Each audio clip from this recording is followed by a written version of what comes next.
الله أكبر الله أكبر.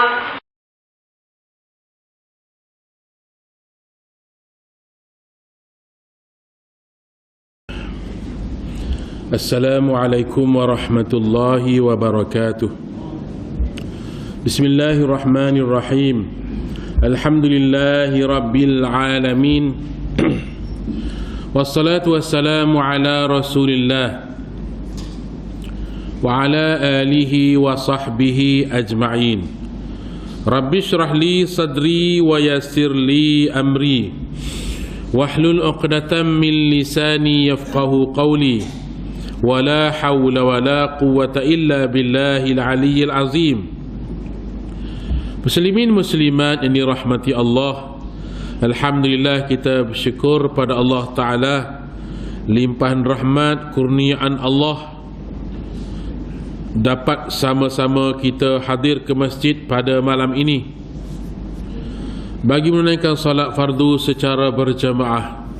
Dalam kesempatan ini tuan-tuan sementara nak salat fardu berjamaah, salat fardu Isyak berjamaah, maka eloklah kita dalam masa terluang ini kita mendengar sedikit berkaitan dengan sejarah ataupun hikmat daripada ibadat kurban.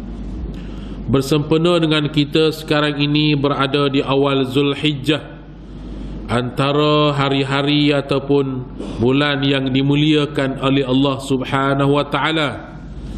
Bagaimana Allah Taala nyatakan walayalin ashr. Walayalin ashr maknanya malam-malam yang 10. Ada beberapa pandangan ulama berkaitan dengan malam-malam 10. Ada yang menyatakan walayalin ashr iaitulah malam-malam 10 akhir Ramadan. Malam-malam 10 akhir Ramadan, 21, 22 hingga 30 Ramadan, kerana pada malam-malam tersebut terdapatnya suatu malam yang lebih baik daripada 1000 bulan. Dan digesa umat Islam beribadat dan menghidupkan malam-malam 10 tersebut. Ada lagi ulama berpandangan bahawa walayalin ashr, malam-malam 10 ialah awal Muharram, 1 Muharram sehingga 10 Muharram, dan kemuncaknya ialah 10 Muharram yang besar kisahnya berlaku, iaitulah Nabi Musa alaihissalam boleh menyelamatkan Bani Israel daripada cengkaman Fir'aun, selamat dari Laut Merah pada 10 Muharram, dan Fir'aun juga tenggelam dalam Laut Merah, mati dia pada 10 Muharram, dan Nabi Adam diturunkan ke dunia pada 10 Muharram. Banyak lagi lah berkaitan dengan kelebihan awal Muharram ataupun walayalin ashr, malam-malam 10 awal Muharram itu. Dan ada lagi yang menyatakan bahawa walayalin ashr ialah malam-malam 10 awal Zulhijjah, 1, 2, 3 sampai 10 Zulhijjah, kerana ini di antara malam-malam yang sangat besar hikmatnya, kelebihannya di sisi Allah Ta'ala. Dan kemuncaknya ialah hari wukuf dan 10 Zulhijjah. Jadi semuanya ini ialah di antaranya galakkan supaya kita beribadat pada malam-malam tersebut. Dan kita disunatkan berpuasa di siang hari. Kalau tak boleh puasa di awal-awal gini pun, maka jangan terlepas puasa pada hari wukuf ataupun 9 Zulhijjah, kerana besar ganjaran pahalanya, akan diampunkan dosa setahun yang lalu dan setahun yang akan datang. Subhanallah. Baik tuan-tuan, maka kita bersyukur pada Allah Ta'ala kerana pada malam-malam yang dimuliakan ini kita dipilih oleh Allah Ta'ala. Ada kelapangan masa kita boleh mari masjid. Dan sememangnya tuan-tuan, pengorbanan diperlukan dalam hidup ini. Sebagai yang kita kasihi, apa saja yang kita kasih, maka kita perlukan pengorbanan. Kita kasihkan Allah dan Rasul, apa pengorbanan kita? Orang-orang dulu telah buktikan bahawa mereka kasihkan Allah dan Rasul, maka mereka buktikan mereka kasih. Mereka sanggup berkorban jiwa raga, berkorban nyawa untuk Islam. Mereka pergi berperang, membunuh dan dibunuh. Mereka penggal dan dipenggal leher mereka. Mereka cedera dan dicederakan. Nak gambarkan bahawa pengorbanan mereka hingga gugur syahid berkorban kerana agama Allah, kecintaan kepada Allah dan Rasul, cinta kepada agama ini. Begitu juga tuan-tuan, mereka yang cintakan Allah dan Rasul, mereka berkorbankan harta mereka pada jalan Allah Ta'ala. Kita dengar juga kisah bagaimana sahabat yang dia sanggup memberikan seluruh harta dia pada jalan Allah Ta'ala hingga tidak ada apa yang tinggal padanya melainkan hanya Allah dan Rasul. Hebatnya pengorbanan mereka. Mereka sanggup mengorbankan masa untuk Islam. Mereka pergi berdakwah fi sabilillah, pergi berjihad pada jalan Allah Ta'ala, bukan sehari tuan-tuan, berbulan-bulan. Kadang-kadang tak balik dah. Apa tu? Mereka ruangkan masa dan harta benda dan jiwa raga mereka untuk agama Allah Subhanahu wa Ta'ala. Maka kita ni tuan-tuan tak perlu pergi perang lagi, sebabnya tidak ada seruan perang lagi. Kita dalam keadaan aman. Hanya kita kena berperang lawan nafsu kita. Kita kena berperang, berjihad melawan nafsu kita. Biar kita menang, boleh mari masjid, boleh mari masjid, solat fardu secara berjamaah, supaya kita boleh berada di rumah Allah Ta'ala seketika. Banyak sangat dah masa kita di luar sana, habiskan masa dengan pekerjaan kita, dengan rakan-rakan kita, dengan apa sajalah. Tak kira lah masa beberapa minit, paling kurang ataupun lebih kurang setengah jam ataupun 1 jam, tak boleh ruangkan masa untuk Allah dan Rasul. Oleh itu tuan-tuan, pengorbanan itu diperlukan sebagai membuktikan kasih kita kepada Allah dan Rasul. Tuan-tuan, itu panggil kurban, itu ialah mendekatkan diri. Kurban mendekatkan diri kepada Allah Ta'ala. Ibadat kurban misalnya ibadat kurban yang kita lakukan itu sebenarnya mendekatkan diri kepada Allah Ta'ala.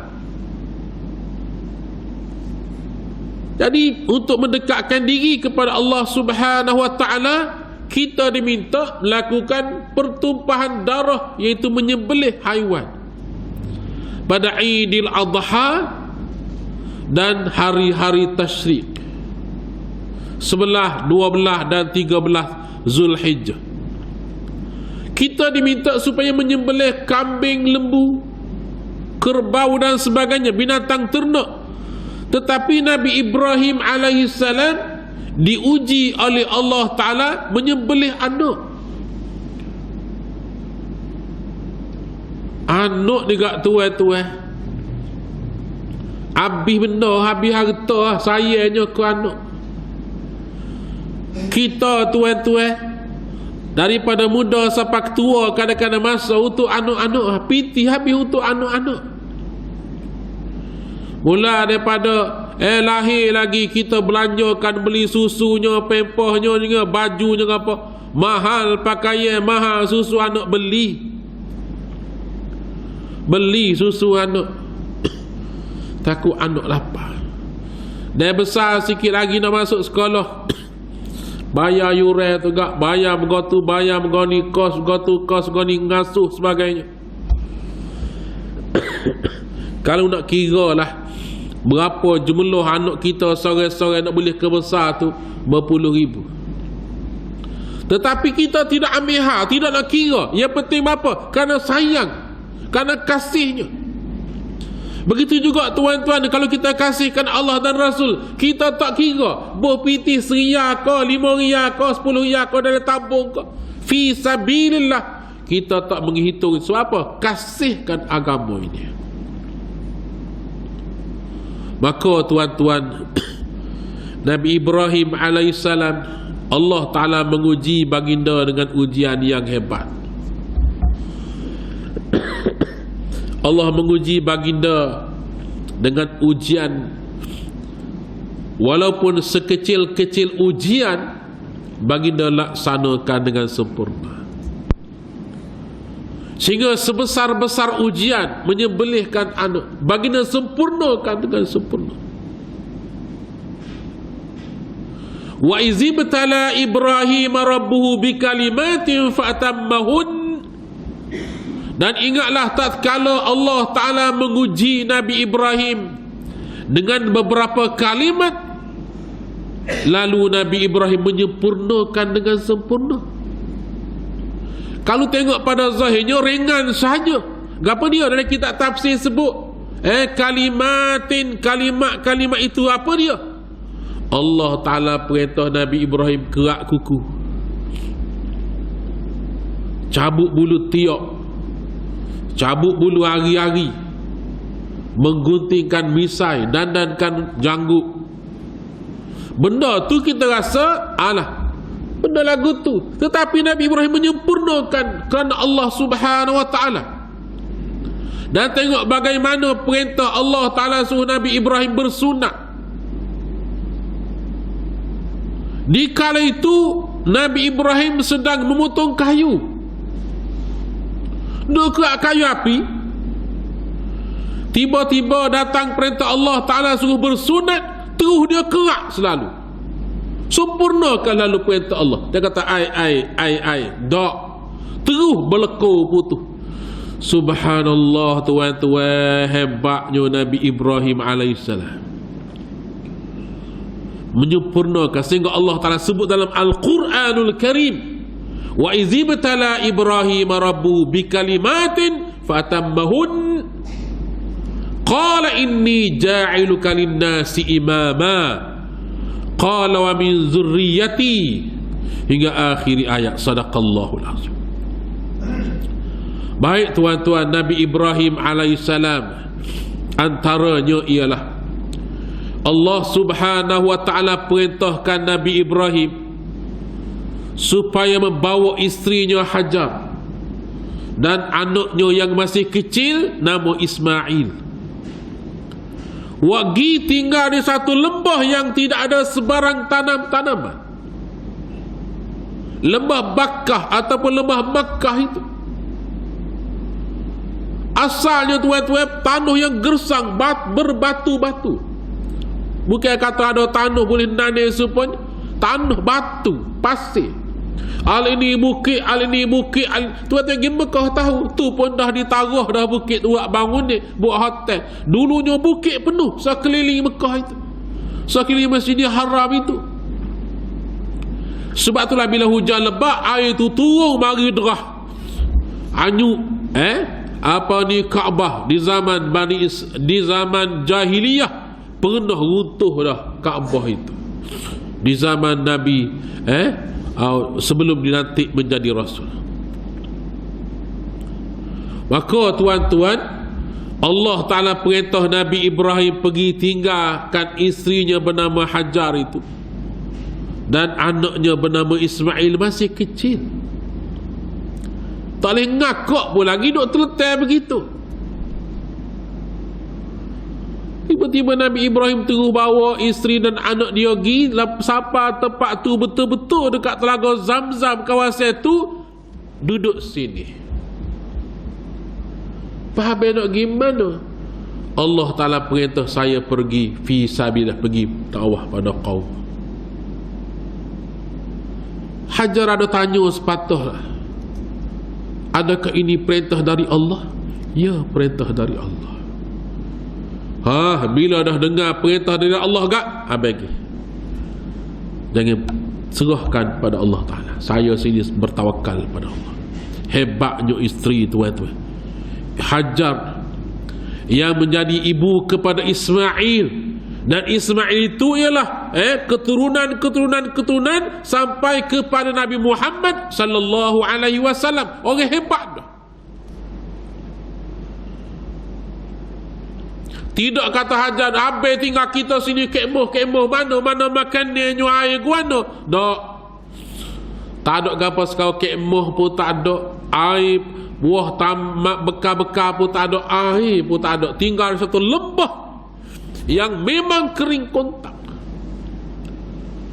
Nabi Ibrahim tinggal dekat situ tegak. Bila kata duduklah sini, Allah perintah duduk sini, saya nak pergi. Pali pungu tegak nyoh-nyoh gi sambil berdoa, Rabbana inni askantu min zurriyati biwadin ghairi zi zar'in 'inda baitikal muharram rabbana liyuqimus salah. Wahai Allah, hamba tinggal dah zuriat hamba tu. Rabbana inni askantu min zurriyati, aku telah menempatkan zuriat, sebahagian daripada zuriat aku, biwadin ghairi zi zar'in, satu lembah yang tidak ada tanam-tanaman. Allah Ta'ala tahu dah keadaan Mekah itu. Tapi Nabi beriwayat juga, wahai Allah, hamba tinggal dah zuriat hamba situ. Lembah yang tak ada apa sekarang tu, wahai Allah, tanam-tanam yang tak ada apa sekarang, hamba tinggal dah tu.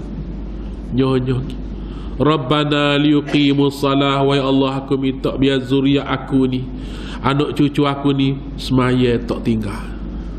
Tu nombor satu.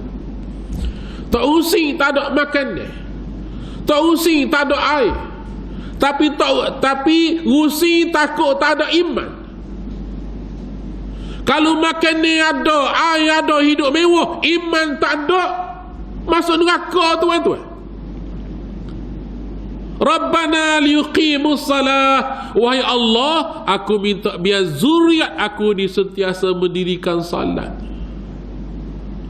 Faj'al af'idatan minan nasi tahwi ilaihim, wahai Allah, jadikanlah hati orang ramai terpaut rasa sekasih cinta kepada zuriatku, kepada mereka itu. Warzuqhum minas samarat, wahai Allah, rezekikan kepada mereka daripada hasil-hasil ataupun buah-buahan. Allah Ta'ala tunai belaka doa Nabi Ibrahim. Antara lain tuan-tuan, zuriat Nabi Ibrahim alaihissalam semuanya menjadi orang disegani dan dimuliakan belaka di kota Mekah itu. Siapanya kita nak bila dah, Abdul Muttalib bin Qusay bin Kilab bin Lu'ay bin Fihr, apa tu, semua tu orang hebat-hebat Mekah belaka, ketua-ketua kaum, orang disegani. Abdul Muttalib begitu juga disegani. Abdullah pun begitu, orang yang disayangi. Dan makbul doa lagi Nabi Ibrahim alaihissalam berdoa, warzuqhum minas samarat, wahai Allah, kurniakan kepada mereka daripada buah-buahan. Tahu dah Mekah ni tak boleh tanam pokok, nak tanam musiki pun mampu. Tanam pokok mengapa tak hidup Mekah tu, sebab dia jenis batu, tak ada air, tak boleh jiru. Tetapi ada buah Mekah tu. Hak Malaysia awak pergi Mekah, Indonesia awak pergi Mekah, nu Eropah nu dengan buah apa mengapa penuh. Motel pun ada Mekah, motel pun ada Mekah, dengan gapo, dengan lepuk, dengan tepoyak, dengan belacan, semua orang pergi Mekah tu ada. Subhanallah tuan-tuan, limpahan daripada rezeki di Mekah. Tuan-tuan muslimin muslimat dirahmati Allah, makbulnya doa Nabi Ibrahim alaihissalam. Nabi Ibrahim tinggal gi tuan-tuan, lama tinggal, mari-mari perintah Allah suruh sembelih anak. Subhanallah. Tuan-tuan, tinggal anak balik-balik dekat saya, berserono-serono, saya serokok balik mene ku anak, lama tinggal. Saya kalau kita lah tuan-tuan pergi kerusuh lama setahun ke 2 tahun, kelik-kelik tu anak besar, mana bawa ni apa dia, hak dia anak ni dengan makan dia je. Bapa tu sayangnya ku anak. Nabi Ibrahim balik dengan penuh harapan, penuh harapan supaya anak baginda ni menjadi zuriat yang melahirkan keturunan-keturunan yang baik, keturunan yang menjadi pemimpin-pemimpin, rupa-rupanya perintah Allah Ta'ala suruh sembelih. Ujian besar tu tuan. Allah Ta'ala perintah suruh sembelih anak. Sebagaimana Allah Subhanahu wa Ta'ala menyatakan, ya bunayya inni ara fil manami anni azbahuk fanzur maza tara. yakni apabila Nabi Ibrahim bermimpi, Allah Ta'ala perintah suruh sembelih anak dekat duk nengu. Bukan nengu tak sembelih, tapi tuan-tuan duk nengu takut anak tu tak sih. Jawab lagu mana lah anak aku ni. Takutnya lari tak sih abah lagi lepas duduk dah kijau lah. Aku nak buat perintah Allah. Subhanallah, duk nengu pas hari 2 hari. Kena royak juga. Kena royak pada anak. Ya bunaya, wahai anak kesayangan, inni ara fil manam, sesungguhnya ayah ni, ayah mimpi. Kata Nabi Ibrahim kepada anaknya Ismail, inni ra'a fil manam, ayah mimpi. Mimpi apa? Mimpi anni azbahuk, sembelih, suruh sembelih.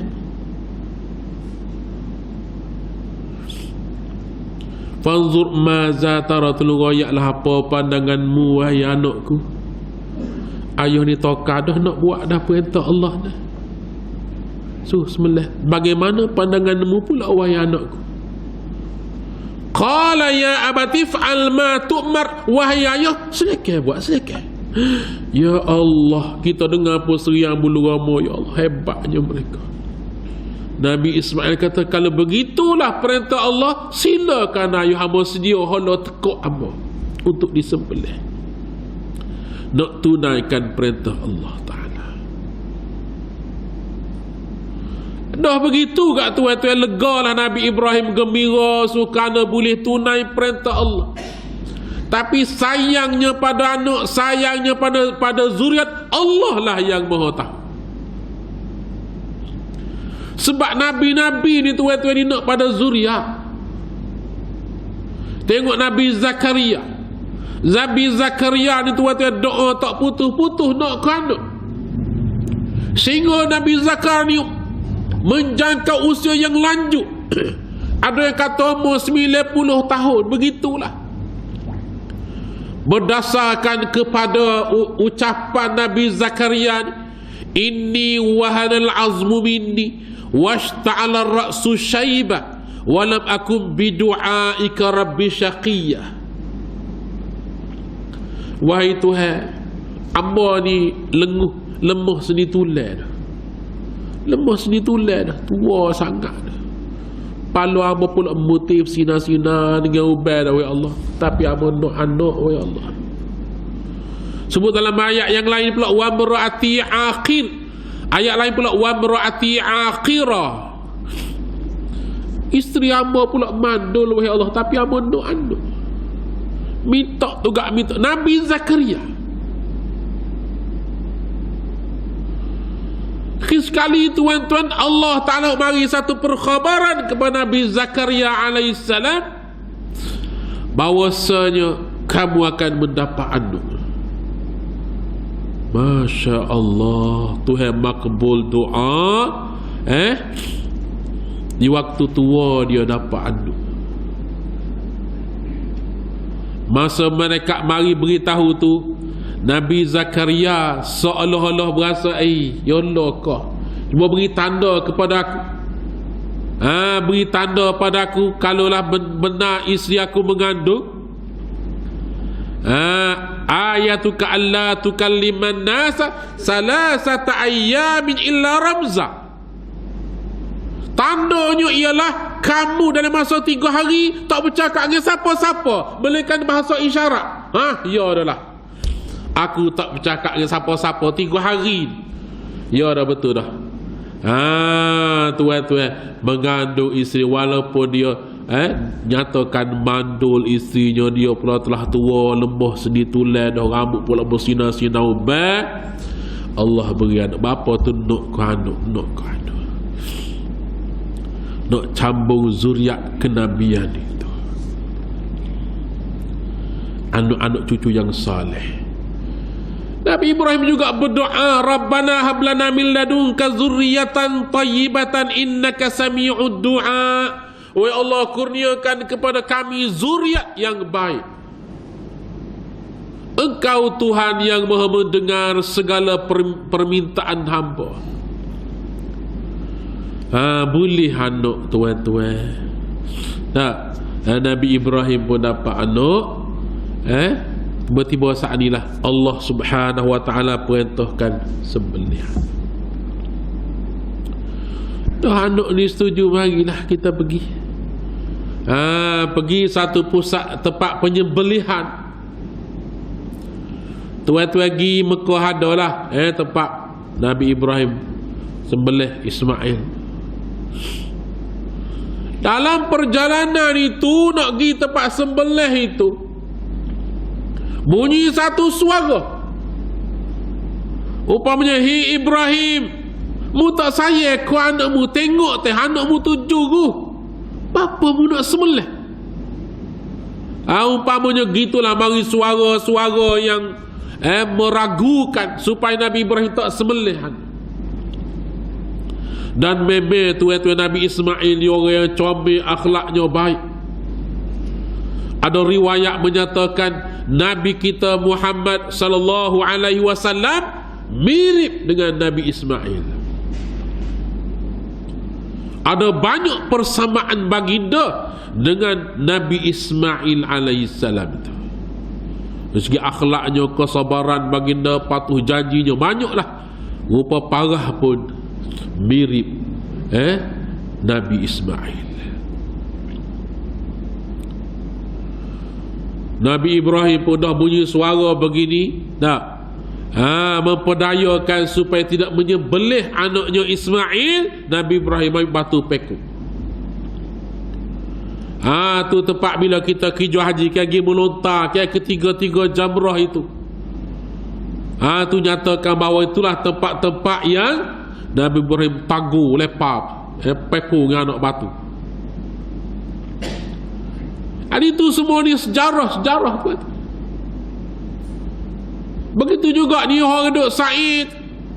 Kita pergi Sa'id buat haji ke buat umrah ke, duduk Sa'id Safa Marwah, itu ada kesan sejarah juga. Bila Nabi Ibrahim pergi tinggal isterinya Hajar, Ismail itu menangis kerana panah dah satu, tak ada air pula, nak ke air. Budak dia tahu jerit wah jerit mak dekat sudah salah hamba. Tengok di kaki bukit Safa air. Bila panah terajak ke supaya ada air ke atas jalan raya gitu juga, tengok jauh supaya ada air. Waduh, ada air gitu dekat, tak ada pun. Bila panah terik, dia jadi Fata Morgana ke Jelaga ke apalah lah. Doanya tempat tu supaya ada air. Jernih apa. Hongga bukit Safa tak ada air. Toleh bukit Marwah ada air sana pula. Hongga lagi jalan kata ungat. Sampai sana tak ada air pun. Silalah ke bukit Marwah, bukit Safa ada air. Ungat mari pula. Tak terlintas di hati, tak ada gidah, tak ada bukit air. Tak dia pergi juga. Anak dia jerit tu. Dalam keadaan tengah panah lagi, sore diri pula. Tapi hebatnya Hajar ini tuan-tuan, tak pernah terlintas benci pada suami. Setengah orang kalau dia payah penat nak ngepek ke suami, gimana datuk ni orang lelah pegapa ni, tak kelik lagi masa ni, pergi masjid kau nak lakukan. Bakulah yang mengepek ke dia. Orang payuh anak lagi, nak masuk lagi, anak sekolah nak kelik lagi, bergapa lagi, lagi raih kedai kopi ke apa dia ni. Tebal telinga lah kita dengar kena ngepek kau bini kita di rumah. Tapi Hajar tuan-tuan tak pernah sungguh nak suka baik, suka buruk pada suami. Suami tinggal semua dia hadapi dengan penuh keyakinan dan tawakal kepada Allah. Hingga sekarang ni pengorbanan Hajar lah tu. Mana kita pergi Safa Marwah hungga mari tu. Sebab itulah masa kita sa'i tu jangan duduk main sesek tumi jalan. Dia kena buat unga-unga lorak gitu, ngecok-ngecok gitu. Jalan kata unga tengok tu arak tu tolok lagi unga semacam tu. Kena belorak gaduh begitu. Bapa tu Hajar tu. Nak cari air, anak dia duduk berjerit. Nabi Ismail pun duduk hutak kaki tu. Sampai cukup 7 pusingnya, 7 unga gimari. Tu bi air dah dekat kaki Ismail duk berjerit sana. Tengok ada air dekat anak aku. Unga mari ya Allah ada air. Zam batah. Air tu go keluar. Beladu situ air. Subhanallah. Hingga sekarang air Zam-Zam tak pernah kering. Pahamlah seduk dah berlari-lari bertrela-trela pergi Madinah kau mana angkut balik. Tak habis air Zam-Zam itu keluar tu gak keluar. Subhanallah tuan-tuan. Hebat. Segala yang berlaku itu adalah ketentuan daripada Allah Ta'ala nak menguji. Dan Allah Ta'ala uji semua kita. Allah Ta'ala uji cara kita. Baik tuan-tuan, Nabi Ibrahim alaihissalam dah bawa putra baginda Ismail tu sampai depan penyembelihan. Suruh anak baginda baring, tindih dengan lutut atas bahu tu, pegang di pelipis ditolak sini, pergi sungguh. Hiri-hiri meleh tu tidak luk tuan-tuan. Bukan kerana Ismail kebar, tidak. Bukan kerana pisah tupu, tidak. Nabi Ibrahim asah pisah memang tajir sungguh. Hiri sungguh, hiri semeleh sungguh. Memang nak laksanakan perintah Allah. Ismail pula Allah memang nak serah diri dah kepada Allah Ta'ala. Allahu Rabbi, kemuncak pengorbanan mereka. Wa nadainahu ayya Ibrahim qad saddaqta ru'ya. Kami serukan, wahai Ibrahim, kamu telah membenarkan mimpimu. Wa fadainahu bi zibhin azim. Kami sempurnakan, kami gantikan dengan penyembelihan yang agung. Itulah kibas. Kibah ni mari mana tuan-tuan? Ada riwayat menyatakan kibah ni hak anak Nabi ada dulu. Bukan kata Nabi Ibrahim pergi pitah kibah situ dak. Tu kibah orang kalau ada pohon orang ni mari tu atas langit. Kisah pengorbanan tu anak Nabi ada lagi. Watlu alaihim naba abnai Adam bil haqq. Wahai Muhammad, membaca, merayak cerita anak Nabi Adam. 2 orang anak Adam dengan sebenar-benarnya kisah ini. Allah beritahu. Idh qarraba qurbanan, dikala mereka berdua diperintahkan melakukan ibadat qurban, fatuqabbila min ahadihima, Allah Ta'ala terima hak seorang, walam yutaqabbal minal akhar, selagi Allah tak terima. 2 orang anak Nabi Adam ni nama Qabil dan Habil. Qabil hu abah, Habil ni adik. Anak Nabi Adam dia beranak kembar pula sepasal laki puai. Jadi Allah Ta'ala ujilah mereka berdua ini. Sebab Nabi Adam perintah anak dia melakukan ibadat kurban. Ambil binatang ternak mereka pergi letak tu padai tu dekat kaki bukit ke mana jauh. Kemudian tunggu nanti tengok. Heret gila Qabilnya pilih binatang wak kuru. Kuru maknanya tak comel, pilih tak comel sekali wak kuru. Binatang ni tak sin. Kalau mampu pun tak apa sebab tak saya mana ni. Kau abangnya pergi heret letak tu. Adik pula habilnya pilih kibah wak gemuk sekali, wak comel sekali, wak saya sekali. Pergi letak dulu. Kemudian apilah sambar mari. Unggah pergi tengok tak ada sekor wak gemuk, tak ada. Wak kuru ada duk ngatuk situ lah. Abang ni marah, qal aku bunuhmu. Oi, nak marah ku adik pada hadiah. Dia kurban gila tak binatang wak kuru. Deki dah. Qala innama yataqabbalu Allahu minal muttaqin.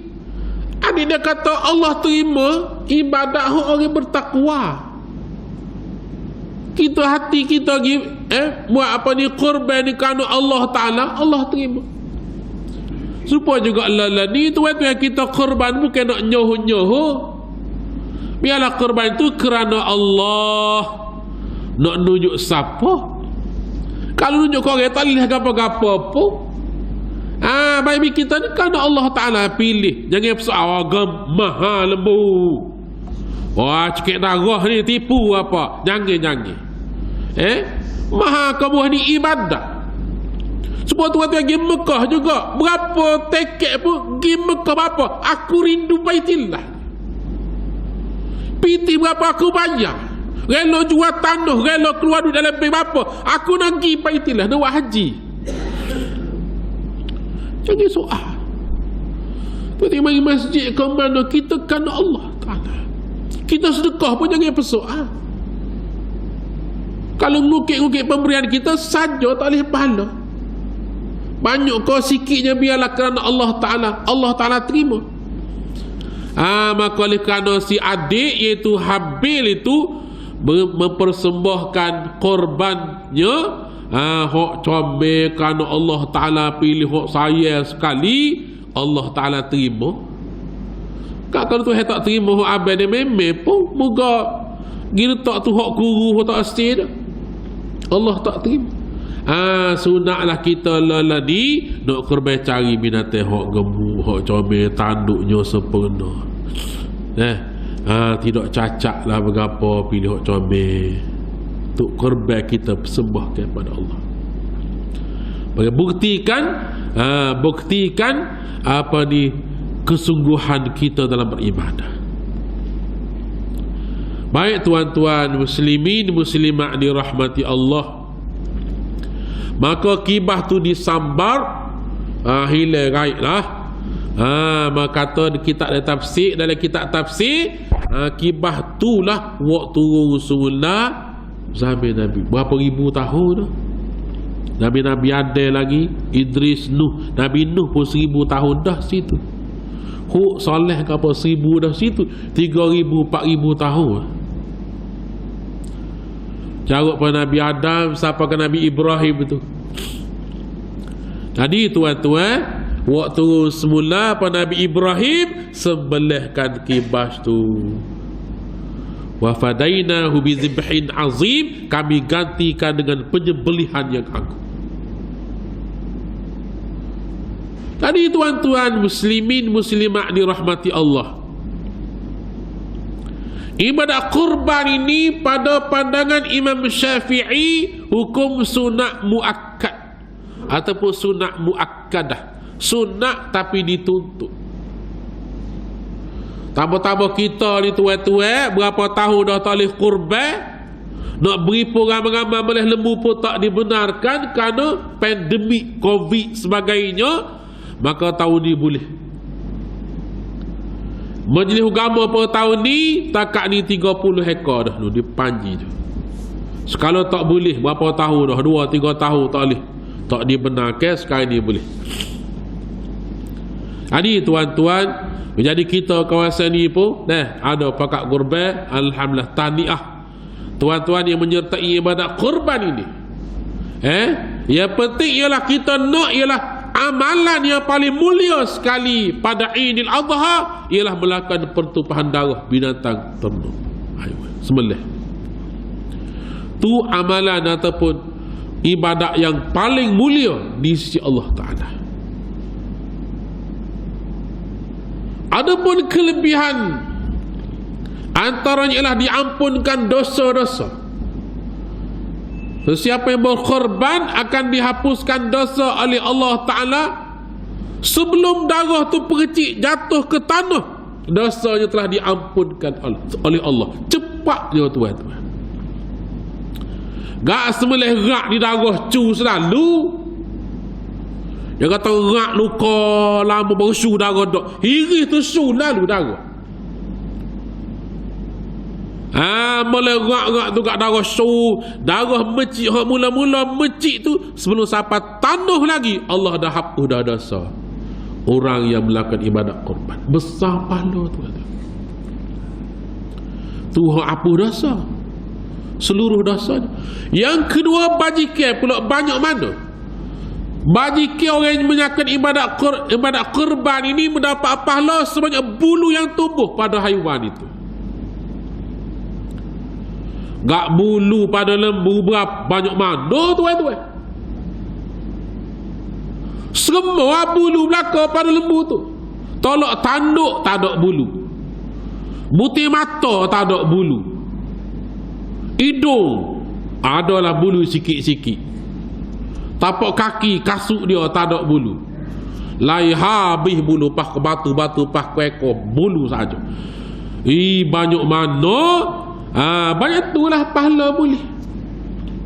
Besarnya pahala tuan-tuan. Dan lagi sunat kita menyaksikan penyembelihan itu berdasarkan hadis Nabi sallallahu alaihi wasallam. Nabi baginda pesan kepada Fatimah supaya Fatimah berdiri menyaksikan penyembelihan binatang korban. Kita ambil bahagian ni duduk depan. Budak-budak tepi sikit mari pocik-pocik mari. Gerbek mari duduk depan tengok orang nak sembelih. Bergelewak dengan budak-budak kita duduk nak mana? Sembelih dah. Dok niat apa weh. Pelik lagi tok akak jual beli lagi. Tuan lembu kata mana orang yang bagi ni? Mana orang yang bagi ni? Mana lembu? Sembelih dah. Sudah gitu. Awak molek tuan-tuan.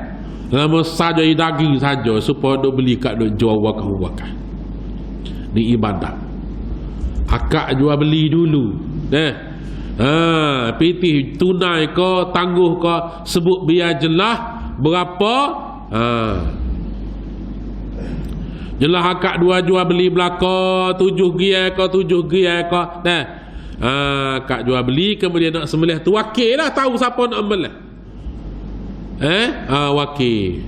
Tu kan kita 7 orang nak pakai kerak belaka. Wakil sore lah jual sembelihnya. Pakat tengok saksi. Jangan tak boleh amu mabuk darah tak boleh. Tak apa dia dapat korban insya-Allah kerana Allah tengok. Kerana Nabi suruh menyaksikan ibadat penyembelihan. Tengok situ dan dialah korban. Dan sebaik-baiknya tuan-tuan kita musim Idul Adha ni buat korban belakalah.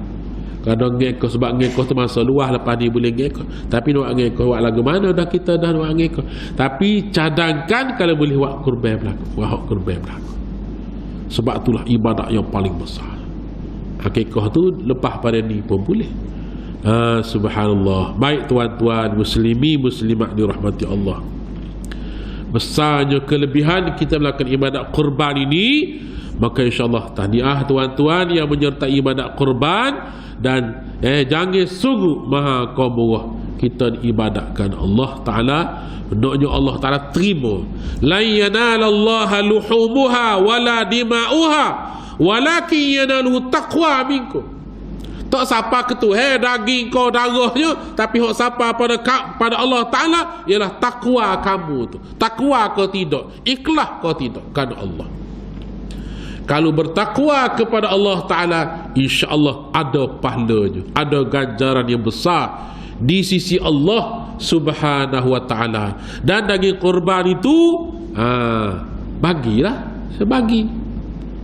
Wak 3 topok bagi kita tadi. Hak kita boleh dah sejeluk ke banyak mana? 3 gia. Hak ni gia kita. Ya kita tikuklah nak makan. Kalau nak simpan peti tak apalah, bukan gia kita dah ni. Hak 2 gia lagi ni bagi kau orang. Mau pakai miskin kau, boleh makan kau orang kau. Dah, boleh.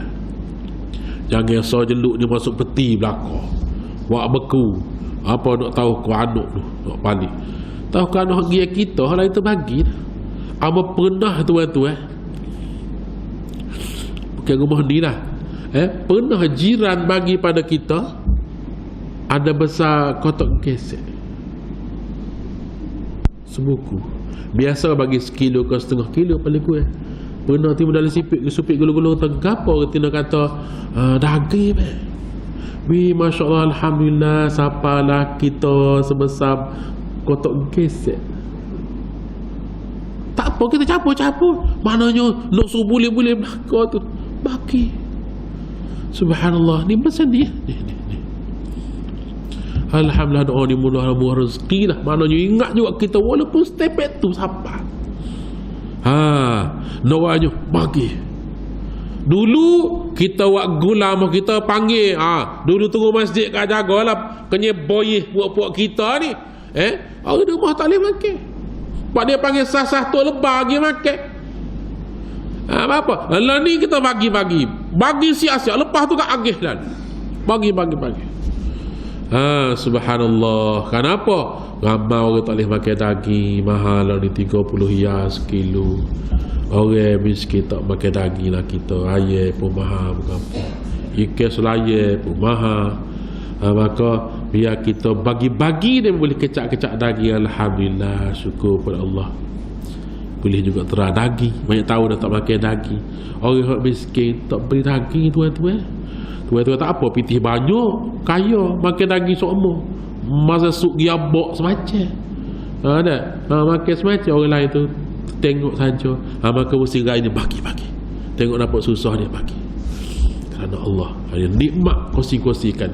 Wa ma bi ni'mati rabbika fahadis. Nikmat tu hawi pada kamu agih-agih orang lain lah, biar lebih terang-terang nikmat tu hawi kita saat ni. Maka tu kalau kita tak berkesempatan korban tahun ni, azam tahun depan kita korban insya-Allah. Kalau kerana sekali seumur hidup kan akan menjadi tunggangan kita pada mahsyar. Wallahu a'lam. Wassalamualaikum warahmatullahi wabarakatuh. A'udzubillahi minasyaitonir rajim. Bismillahirrahmanirrahim. Alhamdulillahi rabbil alamin. Wassalatu wassalamu ala rasulillah wa ala alihi wa sahbihi ajma'in. Allahumma ighfir lana dhunubana wa kaffir 'anna sayyi'atina tafana ba'd. ربنا آتنا في الدنيا حسنة وفي الآخرة حسنة وقنا عذاب النار وصلى الله على محمد وعلى آله وصحبه. الحمد لله رب العالمين. تقبل الله.